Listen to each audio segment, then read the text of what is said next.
સુરેન્દ્રનગર જિલ્લામાં જીઆઈડીસી વિસ્તારમાં પ્રાથમિક સુવિધાઓ ન મળવાના કારણે ઉદ્યોગકારોને ભારે હાલાકી પડી રહી છે। કારણ કે બિસ્માર રસ્તાઓને કારણે વેપાર ઉદ્યોગોને નુકસાન થઈ રહ્યું છે। વઢવાણ સુરેન્દ્રનગર સંયુક્ત નગરપાલિકા થઈ છતાં વિકાસને વેગ નથી મળી રહ્યો।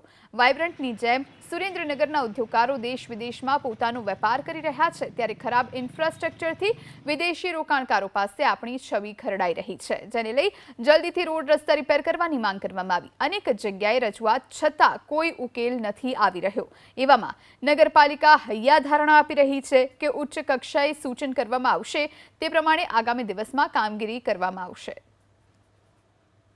વઢવાણ જીઆઈડીસીની અંદર રોડની અંદર સાફ સફાઈ કરાવી છે અને નવા રોડ માટે ઉદ્યોગમાં જે જીઆઈડીસીનો જે નિયમ છે એ પ્રમાણે અમે રાજ્ય સરકારમાં કહેવડાવશું અને એ પ્રમાણે એમની સ્કીમ મુજબ અમે આગળ ત્યાં રોડ રસ્તા માટે કામગીરી કરશું અને ચાલુ જ છે। એમની સાથે સ્મિતભાઈ સાથે હમણાં જ વાત થઈ હતી અને એમણે જેટલી ડિમાન્ડ કરી એ પ્રમાણે અમે ચાલુ જ રાખીશું।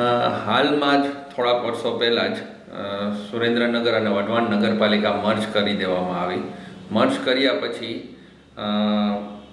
ટેક્સનું ભારણ જીઆઈડીસી પર બમણું કરી દેવામાં આવ્યું છે, છતાં બી હાલના દિવસે સુવિધા નગરપાલિકા દ્વારા બિલકુલ આપવામાં આવતી નથી। ઉદ્યોગોને વેગ આપવો હોય તો ઇન્ફ્રાસ્ટ્રક્ચર સરકારે વ્યવસ્થિત પૂરું પાડવું જોઈએ એવું મારું માનવું છે।